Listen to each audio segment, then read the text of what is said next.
Melatonin is a very potent antioxidant, including all of its metabolites, also highly potent antioxidants. And there's a lot of scientific evidence that shows that melatonin can improve fertility parameters, protect your kidneys and liver from oxidative stress induced by anabolic androgenic steroids and perhaps other performance-enhancing drugs. So, Vigorous Steve here. You guys asked for it, so here we are. We're going to do a 4-parter on how to optimize your sleep, your deep sleep, deep dive video series. 4 parts. The first part, this video, is going to be how to optimize your sleep using various over-the-counter supplements, either separately or in combination. Then part 2, we're going to discuss medications and drugs, which could potentially help you improve your sleep quality or at least make you fall asleep faster. Then part 3 is going to be about accessories or products to help you fall asleep, stay asleep, improve your sleep quality, and improve your overall restfulness throughout the night. And then part 4 is going to be about best practices for everything, including the supplements, the medications, and perhaps accessories or products. Put everything together, giving you the most optimized, the most restful, the most recovering, the deepest sleep known to man, making you wake up feeling super refreshed, an entire new human being, ready to kick ass and chew bubble gum, and somehow, some way, the bubble gum is included. That's all included in this video. But before we do, please like the video, leave a comment for the algorithm, and consider subscribing if you haven't already. Feel free to support the channel by joining the YouTube or Patreon memberships. You can vote for upcoming deep dives. You can join the Vigorous Q&A, which is always on Saturday, or just to support the channel so I can reinvest into new microphones and new cameras, and maybe hire more editors so I can produce even more content for you guys. Have a look at my sponsors and affiliates. Some of the products which we'll discuss in this YouTube video, you can find the direct link down below in the YouTube description section and otherwise in the comment section. Now, we're just going to discuss supplements, over-the-counter supplements in this video. All of the recommended dosages are for taking these supplements separately. I've taken most of these supplements at one point or another in my life. Some of them worked, some of them didn't, even when mega-dosing at much higher dosages than what is generally recommended. So we're going to classify them based on my personal experience with these particular over-the-counter supplements, ranking them from best to worst, basically least effective. Now, that doesn't mean that you won't get any beneficial effects out of these supplements. Everybody's different, obviously. So feel free to experiment and start ramping up the dosages of various extract or other supplements which are known to improve sleep quality or shorten the onset of sleep and prolong the duration of sleep, right? It's entirely up to you. But from my personal experience, you know, being with Gorilla Mind and having access to their Gorilla Dream formula, that's this one, which contains several of the ingredients which we're going to discuss in this video, take the thinking out of it. 2, 4, 6 capsules of Gorilla Dream puts me asleep and sends me right off to La La Land.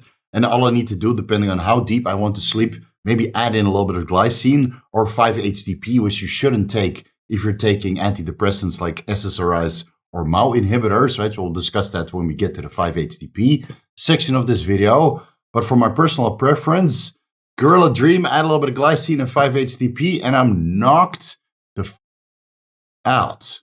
All right, let's start with melatonin, the greatest of all time, the absolute GOAT of all sleep supplements, the best there is.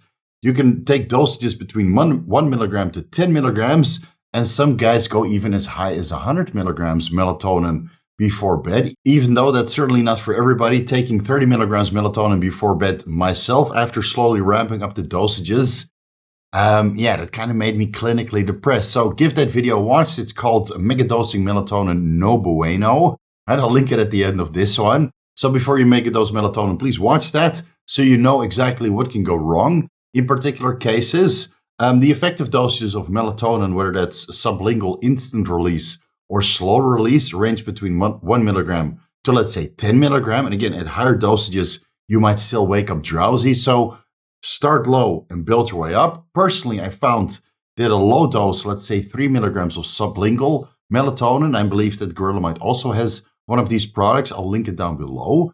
Right, so if you really want to fall asleep fast, sublingual melatonin is basically the way to go. That's the shortest onset of sleep out of all of the supplements in this video.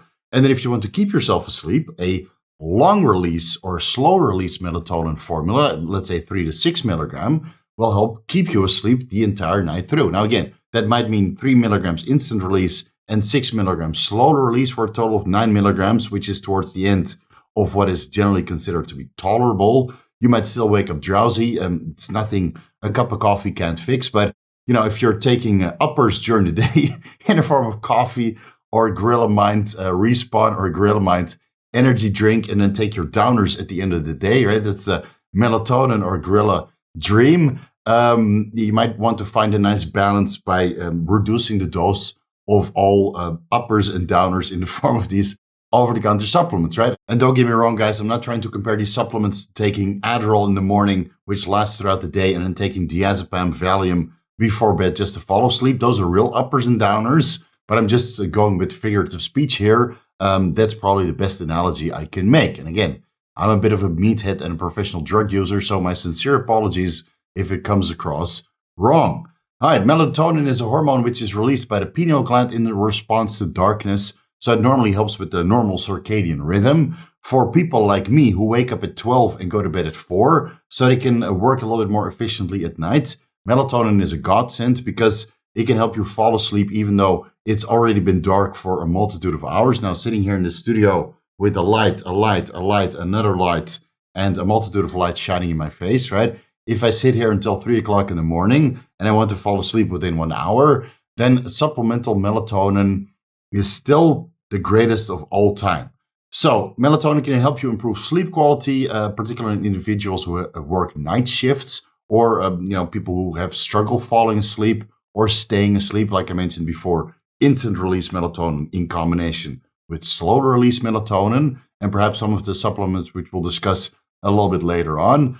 Melatonin is a very potent antioxidant, including all of its metabolites, also highly potent antioxidants. And there's a lot of scientific evidence that shows that melatonin can improve fertility parameters, protect your kidneys and liver from oxidative stress induced by anabolic androgenic steroids and perhaps other performance-enhancing drugs. So melatonin is basically a no-brainer. You can stop this video right now if you are already satisfied with my advice, because everything that follows after melatonin is going to be not as effective, I would say. Still, there's a lot more supplements that we can discuss. So let's move over to gamma-aminobutyric acid, GABA. Dosages range between 250 to 1,000 milligrams before bed.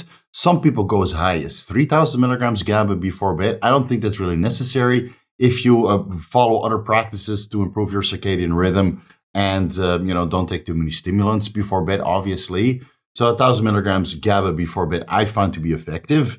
But if you're currently on HRT, including DHEA and pregnenolone, which are known to allosterically modulate the GABA type A receptors, these supplements can make you more sensitive to GABA supplementation.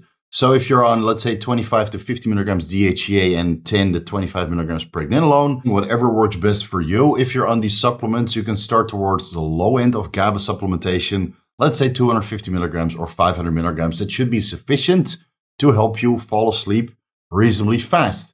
Now, of course, GABA is a neurotransmitter that helps you relax and reduce anxiety. So especially towards the tail end of the day, if you're still working quite a bit and you're, a little bit supercharged from doing all of this work, a combination of melatonin and GABA can help you relax, reduce the onset of sleep, keep you asleep for longer. But even taking GABA supplementation just by itself can really improve overall sleep quality. Just keep in mind that GABA supplementation, just like melatonin supplementation, at higher dosages can make you drowsy after you wake up the next day. So when you supplement with, let's say, 10 milligrams melatonin and 3,000 milligrams GABA, you'll be pretty groggy the next day. I would only do that if you're traveling abroad to opposite time zones. Maybe when you fly that long, 12, 16, 18 hours, you take your megadose melatonin and megadose GABA, you sleep the entire way through, and then you wake up in a new time zone, hopefully to a new circadian rhythm. That will work, but don't do it chronically.